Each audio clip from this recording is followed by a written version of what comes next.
Hello student, स्वागत है आप सभी का आपके अपने चैनल में। जैसा कि आपको बताया, हम आपका बैक टू बैक पूरा क्लासेस कंप्लीट करवा रहे हैं एंड आप लोगों के बहुत सारे कमेंट्स आ रहे थे कि सर हमारा पूरा कंप्लीट करवाइए।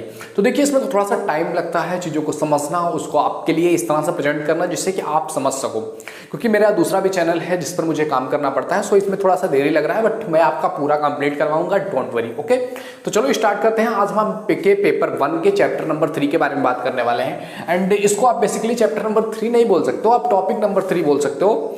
फर्स्ट टॉपिक हमने आपसे अगस्त कौन के बारे में बताया। सेकंड टॉपिक हमारा कार्ल मार्क्स का जो ऐतिहासिक भौतिकवाद का सिद्धांत था उस पर हमने डिस्कस किया। आज हम बात करने वाले हैं कार्ल मार्क्स के ही एक और सिद्धांत जो बहुत इंपॉर्टेंट सिद्धांत है एंड कार्ल मार्क्स इसके लिए बहुत फेमस हुए, बहुत ज्यादा जाने गए। वो कौन सा सिद्धांत है कार्ल मार्क्स का? तो वो सिद्धांत है कार्ल मार्क्स के वर्ग संघर्ष का सिद्धांत। कार्ल मार्क्स के वर्ग संघर्ष का सिद्धांत क्या है? वर्ग संघर्ष में बेसिकली कहना क्या चाहते हैं? तो देखो, कार्ल मार्क्स हमेशा से ही, शुरुआत से ही कार्ल मार्क्स की ये कॉन्सेप्ट था, ये थ्योरी था कि हमेशा से ही समाज में दो वर्ग बने हुए हैं। और ये जो थ्योरी है कार्ल मार्क्स के वर्ग संघर्ष का सिद्धांत, ये थ्योरी इनके ऐतिहासिक भौतिकवाद का जो सिद्धांत है उसका एक उप सिद्धांत है। और इस थ्योरी के बारे में इन्होंने बात करना या इसके बारे में इन्होंने जो स्टार्ट किया, तो इन्होंने इसमें ऑगस्टीन थ्योरी की थ्योरी लिया, जहां से इसकी शुरुआत हुई और बाद में कार्ल मार्क्स ने इसको काफी बेहतर ढंग से अपने रूप में प्रस्तुत किया और कार्ल मार्क्स ने वर्ग संघर्ष को एक नया रूप दिया और यहां से वर्ग संघर्ष की जन्म होता है। वर्ग संघर्ष में कार्ल मार्क्स कहते हैं कि हमेशा से ही समाज दो वर्गों में बटा हुआ था, एक जो साधन संपन्न वर्ग था और दूसरा जो साधन विहीन वर्ग था। और साधन संपन्न वर्ग के द्वारा साधन विहीन वर्ग का जो है शोषण किया गया और एक टाइम तक वो चीज ठीक थी। एक टाइम तक लोग एक दूसरे के बारे में सब्र करते रहे कि हाँ चलो इतना सहन किया जा सकता है, लेकिन एक टाइम के बाद, एक पीरियड के बाद वो चीज क्या हो जाती है? असहनीय हो जाती है और शोषित वर्ग के द्वारा जो वर्ग दूसरा है जो शोषण कर रहा है उसके खिलाफ आवाज उठाया जाता है। और जो ये आवाज उठाया जाता है और इसके द्वारा एक नए वर्ग की शुरुआत होती है और यहीं से समाज बदलते रहते हैं। कभी इसका शासन, कभी आने वाले समय में शोषित वर्ग जो इस समय है उसका शासन आ जाता है, फिर उसका शासन। इसी तरह से समाज बदलता गया है और देश आगे बढ़ते गए हैं, समाज आगे बढ़ते गए हैं। जो बीच में जो उनके कॉन्सेप्ट, थ्योरीज या अलग अलग समय पे अलग अलग तरह के समाज आते गए, वो इसी के प्रतिरूप है और इसी के द्वारा ये चीजें होती रही हैं। और इनका मानना है कि इतिहास के हर टाइम पीरियड में वर्ग संघर्ष रहा ही रहा था और वर्ग संघर्ष के माध्यम से ही, और वर्ग संघर्ष को भी इन्होंने किस तरह से डिफाइन किया? वो उत्पादन के रूप में, आर्थिक स्थिति के रूप में, कि लोग एक दूसरे से उत्पादन के सिद्धांत के वजह से, यानी कि उत्पादन, कुछ लोगों को उत्पादन के माध्यम से चीजें मिल जाती थी या कुछ लोग पूंजीपति हो जाते थे या उत्पादन के माध्यम से उनके पास वो अथॉरिटीज हो जाती थी, वो दूसरे जो लोग उत्पादित करते थे या जो लोग उसमें काम करते थे, मेहनत करते थे, उन पर वो शोषण करना स्टार्ट कर देते थे। और इस तरह से एक वर्ग दो वर्गों में बंट जाता था और वहीं से जो है एक दूसरे के विरुद्ध भावनाएं उठती थी और यहीं से वर्ग संघर्ष चलता रहा है। इस तरह से इनका मानना था और इन्होंने जो है अपनी जो ये विचारधारा है या वर्ग संघर्ष को लेकर के इनका जो विचार है और ऑगस्टीन का जो विचार था, ऑगस्टीन थ्योरी का, उसको इन्होंने साम्यवादी दल के एक घोषणा पत्र था जिसमें इन्होंने इसके बारे में बताया था कि ये चीजें क्या है। तो वर्ग संघर्ष के इतिहास के बारे में बात करें या वर्ग संघर्ष के लिए कार्ल मार्क्स के वाक्य क्या थे, कार्ल मार्क्स ने वर्ग संघर्ष को किस तरह से अपना जो साम्यवादी दल का घोषणा पत्र था उसमें किस तरह से डिफाइन किया हुआ था, क्योंकि ये चीज समझना आपके लिए बहुत इंपॉर्टेंट हो जाएगा कि कार्ल मार्क्स का कॉन्सेप्ट क्या था, उनकी थ्योरी क्या थी, वो क्या कहते थे बेसिकली अपने रूप में। तो कार्ल मार्क्स ने इसको 3 वाक्यों में सूत्रबद्ध किया हुआ है, चूंकि जिससे आप वर्ग संघर्ष को अच्छे तरीके से समझ सकते हैं। इसमें कार्ल मार्क्स सबसे पहले वाक्य में कहते हैं कि वर्ग संघर्ष का विकास उत्पादन के विकास के विभिन्न स्तरों से जुड़ा है। मैंने बताया ना कि इनका जो वर्ग संघर्ष का ये सिद्धांत है ये उत्पादन से रिलेट करता है। वर्ग संघर्ष का विकास जो हुआ है, जो वर्ग संघर्ष धीरे धीरे समाजों में आते रहे और समाज धीरे धीरे विकसित होते रहे, एक समाज से दूसरे समाज में रूपांतरित होते रहे, तो वर्ग संघर्ष का जो विकास हुआ ये उत्पादन के विकास के विभिन्न स्तरों से जुड़ा है। अलग अलग टाइप से उत्पादन का विकास हुआ। एक टाइम के बाद शोषक एक वर्ग बन गया, एक शोषित वर्ग बन गया, दोनों के बीच में कुछ टाइम तक चला, उस तरह से शोषण करते रहे और एक समय के बाद वो असहनीय हो जाता है और उसके विरुद्ध में जाते हैं। फिर जो शोषित वर्ग रहता है उसका शासन आता है, वो शासन करते हैं। इस तरह से समाज बदलता रहा है और चीजें बदलती रही हैं। दूसरे वाक्य में कहते हैं कि वर्ग संघर्ष अंततः सर्वहारा के अधिनायकवाद में परिवर्तित हो जाता है। इनका मानना है कि एक समय के बाद जब शोषित वर्ग, जो लोग शोषक करते हैं या जो शोषण करते हैं होते हैं, आपको वो कुछ बहुत मामूली से लोग होते हैं, बहुत कम लोग होते हैं। अभी आप देखोगे दुनिया के 1% लोगों के पास उतना पैसा है जितना दुनिया के 99% लोगों के पास पैसा नहीं है। यानी कि जो शोषक वर्ग है वो बहुत कम है। तो इसीलिए इनका कहना है कि वर्ग संघर्ष अंततः सर्वहारा के अधिनायक में परिवर्तित हो जाता है। यानी कि जब शोषित वर्ग जो है वो शोषक वर्ग के खिलाफ आंदोलन करेगा तो संख्या तो इनकी ज्यादा है, आम जनता वही होती है, उनका संख्या ज्यादा, और जब ये शासन में आती है, जब ये एक शोषक वर्ग के खिलाफ खड़ी होती है तो सर्वहारा का अधिनायक यानी कि जो सर्वहारा लोग होते हैं उनका अधिनायक आ जाता है, वो पावर में आ जाते हैं। इसका इस तरह से कहना है। तीसरे वाक्य में कहते हैं कि सर्वहारा का अधिनायकत्व तो भी अंततः समाप्त हो जाएगा और वर्ग विहीन साम्यवादी समाज होगा। ये कहते हैं कि जो सर्वहारा है ये भी अधिनायक में आएगा और धीरे धीरे इनकी भी जो पावर है वो खत्म हो जाएगी और सभी लोग बराबर हो जाएंगे और एक साम्यवादी समाज की स्थापना होगी। इस तरह से इन्होंने 3 वाक्यों में डिफाइन किया हुआ है इस चीज को। और इस चीज को अगर आपको गहराई से समझना है तो इसकी कुछ मान्यताएं हैं जिसको समझना आपके लिए बहुत इंपॉर्टेंट है। वर्ग संघर्ष की आधारभूत मान्यताएं क्या है, जिन मान्यताओं पर, जिन कल्चर्स पर यह टिका हुआ है वर्ग संघर्ष का सिद्धांत, इसको अच्छे तरीके से हम डिफाइन कर सकते हैं। तो टोटली 5 तरह की मान्यताएं हैं जिसको अगर आपने समझ लिया तो आप वर्ग संघर्ष को अच्छे तरीके से समझ पाओगे कि क्या है वर्ग संघर्ष, इसके पीछे रीजन क्या है, क्या कॉन्सेप्ट चल रहा है, किस तरह से कार्ल मार्क्स ने इसको व्यवस्थित किया है, किस तरह से कार्ल मार्क्स ने उसको बताया हुआ है, ये आप समझ जाओगे। तो वो 5 चीजें क्या है, उसमें सबसे पहला टॉपिक आता है आपका कि वर्ग संघर्ष इतिहास के हर युग में व्याप्त रहा है। कार्ल मार्क्स कहते हैं कि वर्ग संघर्ष जो है वो इतिहास के हर युग में रहा है। उन्होंने कहा है कि हमारा जो इतिहास अभी तक आ चुका है, इतिहास या पुराने समय से, ये 3 भागों में बटा हुआ है और तीनों में ये चीजें देखने को मिली है। उन्होंने कहा है कि पहले दासत्व युग था, उसके बाद जो है साम्यवादी युग आया, उसके बाद अब पूंजीपति युग आ गया है। तो इस तरह से अभी तक के तीनों युगों में इस तरह के संघर्ष को, इस तरह के वर्ग संघर्ष को देखने को मिला है। दास युग में जो दास थे और जो दास प्रभु थे, जिनके अंडर में ये दास काम करते थे, उनके बीच में था। सामंतवादी युग जो आया, उस सामंतवादी युग में सामंतों और उनके अधीन जो लोग थे, जो दास थे सामंतों के, उनके बीच ये संघर्ष चलता रहा। और अभी पूंजीपति वर्ग और सर्वहारा वर्ग में ये संघर्ष चल रहा है। तो इस तरह से इन्होंने कहा है कि जितने भी इतिहास के, ये आप देख सकते हो पहला टॉपिक, कि इतिहास के हर युग में ये व्याप्त रहा है। हर युग में इस चीज को हमने देखा है कि 2 वर्ग होते हैं जिनमें जो है एक दूसरे को पावर को लेकर के, शोषण और शोषक को लेकर के एक दूसरे के बीच युद्ध चलते रहते हैं। इसी को कहते हैं वर्ग संघर्ष। दूसरा टॉपिक, दूसरी मान्यता है कि वर्ग संघर्ष हमेशा ही अपने युग की ऐतिहासिक अनिवार्यता है। कार्ल मार्क्स कहते हैं कि वर्ग संघर्ष जो है वो अपने युग की हमेशा से ही ऐतिहासिक अनिवार्यता है, यानी कि ये हमेशा से रहा है और ये रहा, अगर कहीं पर नहीं भी है तो ये होना अनिवार्य है, ये होना ही चाहिए और उसका होना हमेशा अनिवार्य ही रहेगा। ऐसा कार्ल मार्क्स कहते हैं कि अगर 2 समाज हैं तो वहां पर शोषित और शोषक वर्ग का होना इंपॉर्टेंट है और वो होते ही है और उसी से चल करके आगे समाज में 2 वर्गों के बीच में टकरार होता है और वहीं से जन्म लेता है एक नया वर्ग, एक सर्वहारा जो दूसरा वर्ग होता है वो सामने वाले पर शासन में आता है और यहीं से इतिहास बनता है।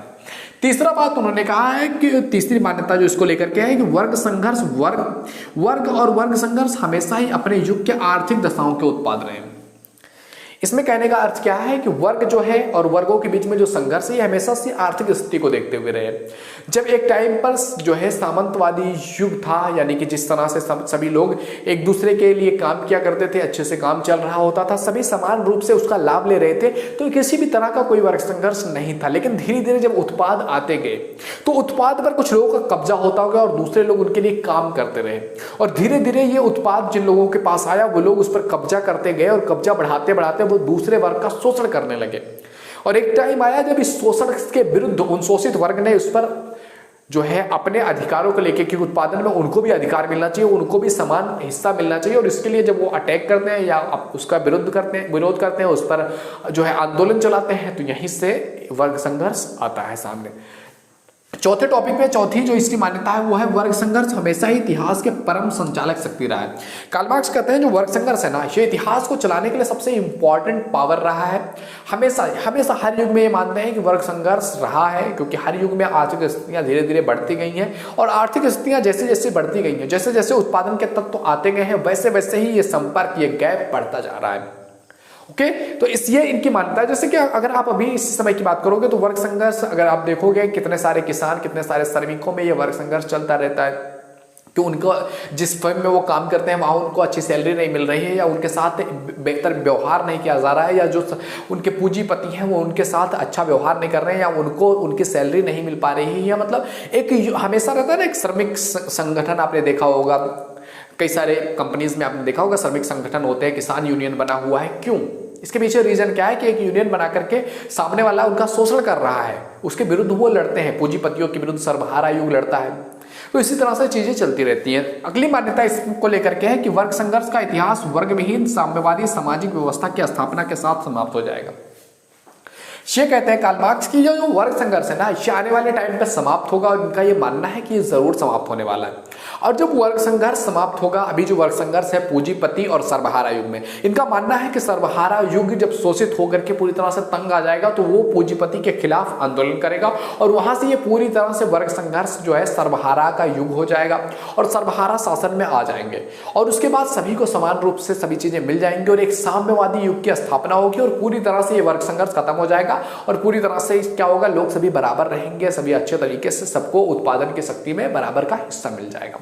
तो इस तरह से इन 5 मान्यताओं के आधार पर वर्ग संघर्ष की आधारभूत ये 5 मान्यताएं हैं। इसी के आधार पर इस कॉन्सेप्ट को कार्ल मार्क्स ने दिया हुआ है। अब ये मान्यता कार्ल मार्क्स दे देते हैं। आपको पता है दुनिया की कोई भी मान्यता हो उसके खिलाफ कुछ ना कुछ लोग जरूर बोलते हैं, तो ये मान्यता भी आंदोलन के खिलाफ या आलोचनाओं में ना रहे ऐसा तो हो ही नहीं सकता था, क्योंकि कार्ल मार्क्स ने जो सिद्धांत दिया है ये टिपिकली है ना, अपने लाइफ के एक एस्पेक्ट को पकड़ करके उन्होंने इस तरह की चीजें रखी हुई है। तो इसके आलोचना के लिए कई सारे विद्वानों ने इसके आलोचनात्मक मूल्यांकन किया है। इसमें सोरोकिन का नाम आता है। सोरोकिन कहते हैं कि विभिन्न ऐतिहासिक युगों में वर्ग संघर्ष की अपेक्षा वर्ग सहयोग अधिक सार्वभौमिक तथ्य है। सोरोकिन का मानना है कि जो वर्ग संघर्ष का इतिहास के बारे में बात किया जा रहा है कि हमेशा इतिहास में वर्ग संघर्ष ही होता रहा है। इनका मानना है कि वर्ग संघर्ष की अपेक्षा वर्ग सहयोग पर ज्यादा काम किया गया है, यानी कि वर्ग सहयोग से काफी मात्रा में जो, क्योंकि समाज में अलग अलग वर्ग रहे हैं लेकिन उनके सहयोग की भावना ज्यादा रही है। और इस सिद्धांत के आधार पर ये कहते हैं कि ये जो इन्होंने सिद्धांत दिया है वर्ग संघर्ष का सिद्धांत, ये तर्कसंगत नहीं लगता है, क्योंकि हमेशा संघर्ष नहीं होता रहा है। क्योंकि अगर हमेशा संघर्ष ही होता रहेगा तो कोई भी स्टेबल नहीं हो पाएगा। काफी लंबे समय तक एक सिद्धांत चलता है, यानी कि एक साम्राज्य चलता है, फिर बाद में उसमें कुछ अत्याचार होते हैं जो आसानी हो जाते हैं, फिर जनता उसका रिवोल्ट करती है। तो ज्यादातर तर्क जो बात किया जा रहा है वो वर्ग सहयोग की भावना में देखने को मिलती है। और इसी पर मूल्यांकन करते हुए कार्ल पेयर कहते हैं कि इतिहास में ऐसे बहुत से संघर्ष हो चुके हैं जो मार्क्स के आशावादी वर्गों के बीच नहीं लड़े गए हैं। इनका कहना है कि इतिहास में बहुत सारे ऐसे संघर्ष हो चुके हैं वो जो वर्गों के बीच में नहीं लड़े गए, जो आर्थिक चीज को लेकर के, उत्पादन को लेकर के नहीं लड़े गए। ऐसे बहुत से जंगे हैं, बहुत से युद्ध हैं, बहुत से संघर्ष हुए हैं जो पैसे को लेकर के, आर्थिक स्थिति को लेकर के नहीं हुए हैं, जैसे कि प्रजातीय युद्ध हो गया या धार्मिक संघर्ष हो गए। आपने देखा होगा दुनिया में सबसे ज्यादा मारकाट या जब सबसे ज्यादा संघर्ष किस चीज को लेकर के हुए हैं, धर्म को लेकर के। तो ये तो कोई वर्ग संघर्ष नहीं है या पैसे के लिए संघर्ष नहीं है। ये संघर्ष हुआ अपने धर्म को रिलेट करने के लिए, अपनी प्रजाति को स्टेबल बनाने के लिए, अपनी प्रजाति को सबसे अहम दिखाने के लिए। हिटलर को आप देख सकते हो, सबसे अहम अपनी प्रजाति को दिखाने के लिए वो युद्ध हुए हैं। तो ऐसा नहीं कहा जा सकता कि हमेशा ये वर्ग संघर्ष होता रहा है आर्थिक स्थिति को लेकर के, उत्पादन को लेकर के। तो ऐसा इनका मानना है। इसी पर अपना विचार रखते हुए, मूल्यांकन करते हुए राल्फ डेहरेनडॉर्फ कहते हैं कि मार्क्स की यह कोरी कल्पना है कि वर्ग विहीन समाज की स्थापना होगी। यानी कि मार्क्स क्या कहते हैं कि अंततः क्या होगा, सर्वहारा का जब शासन हो जाएगा और कुछ समय के बाद ये सर्वहारा का शासन भी पूरी तरह से समाप्त हो जाएगा और वर्ग पूरी तरह से खत्म हो जाएगा और एक साम्यवादी युग की स्थापना होगी जिसमें सभी बराबर होंगे, सभी का उत्पादन के साधनों पर असर होगा या सभी का उत्पादन के साधनों पर समान अधिकार होगा। तो डेहरेनडॉर्फ क्या कहते हैं कि मार्क्स की एक कोरी कल्पना है कि कभी ऐसा हो पाएगा। ये कहते हैं क्योंकि ना कोई ऐसा समाज अभी तक हमने पूरे इतिहास में उठा करके देखा है कि कभी भी ऐसा कोई समाज नहीं था जहां पर वर्ग न रहा हो।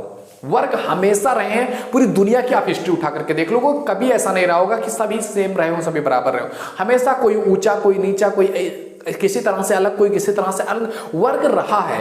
तो ना तो कभी ऐसा कोई समाज था, ना इस समय पर एग्जिस्ट कर रहा है और ना ही ऐसा होगा। तो इस तरह से जो ये मार्क्स कल्पना कर रहे हैं कि ऐसा होगा या ऐसा समाज आएगा, ऐसा कभी नहीं हो सकता है, क्योंकि हमेशा ही समाज में कुछ वर्ग विद्यमान रहेंगे, ऐसा होना ही है। हमेशा समाज में कुछ ना कुछ विद्यमान रहेगा। तो इस तरह से राल्फ डेहरेनडॉर्फ जो है, इन्होंने कार्ल मार्क्स की जो अवहेलना कर दी है, इन्होंने कार्ल मार्क्स का जो सिद्धांत है उसको इन्होंने पूरी तरह से नकार दिया कि ऐसा नहीं हो सकता कि हमेशा उत्पादन के लिए वर्ग संघर्ष होता रहे और एक टाइम आने के बाद ये पूरी तरह से खत्म हो जाएगा। पूंजीपतियों के खिलाफ अगर सर्वहारा औजार है तो पूरी तरह से खत्म हो जाएगा, ऐसा इन्होंने कहा है कभी नहीं हो सकता, क्योंकि हमने इतिहास में आज से युगों युगों से देखा है और आज तक ऐसा नहीं हुआ, ना ही आने वाले टाइम पीरियड पर होगा। हमेशा वर्क रहेंगे। अभी आप देखोगे कुछ मिडिल क्लास फैमिली है, कुछ पुअर फैमिली है, कुछ पुअर से भी डाउन फैमिलीज है, कुछ अपर क्लब फैमिलीज है, कुछ अपर मिडिल क्लास फैमिलीज है, कुछ हायर क्लास फैमिलीज है, अलग अलग तरह से है लोग। हमेशा ये संघर्ष रहा है, चाहे वो आर्थिक स्थिति रही हो, चाहे वो राजतंत्र का टाइम पीरियड रहा हो, या उससे पहले दासों का टाइम पीरियड रहा हो, साम्यवादी मतलब जिस भी युग में मनुष्य रहा है उसमें वर्ग रहा है, तो वर्ग को खत्म नहीं किया जा सकता। और कार्ल मार्क्स की इस कल्पना का विरोध भी किया गया एंड लेकिन बहुत सारे मामलों में कार्ल मार्क्स की ये जो कल्पना है काफी महत्वपूर्ण है और वर्ग संघर्ष हमेशा आपको देखने को मिला ही होगा। तो आई होप ये चैप्टर आपको समझ में आया होगा। वर्ग संघर्ष आप अच्छे से समझ में गए होंगे कि मार्क्स का जो वर्ग संघर्ष का सिद्धांत है क्या है, कैसे है, किस तरह से क्या सिद्धांत है, क्या मान्यता है। तो आई होप ये वीडियो तुम्हें पसंद आया होगा। वीडियो पसंद आए तो लाइक जरूर करो। पहली बार चैनल पे आए प्लीज विजिट द चैनल, ये बहुत इंपॉर्टेंट आपके लिए होने वाला है, तो जाकर के एक बार देख लेना, आपके और भी वीडियोज अपलोडेड है। ओके, आपके जो भी फ्रेंड सर्कल है उनके पास शेयर करो, उनको भी इसके बारे में बताओ कि हाँ इस तरह से कोई पढ़ा रहा है, आपको इतने बेहतरीन तरीके से आपको समझा रहा है, क्योंकि आपको ऐसी कहीं भी आपको मिलने नहीं वाला है। चाहे आप यूट्यूब खोल करके देख लो या आप अपने क्लासेस जा करके आप यूनिवर्सिटीज़, विश्वविद्यालय या महाविद्यालय में क्लासेस कर रहे होंगे, इस तरह से कोई आपको समझाने वाला नहीं होगा। ओके, तो मिलते हैं आपसे अगले वीडियो में, तब तक के लिए जय Bharat, thank you, bye bye.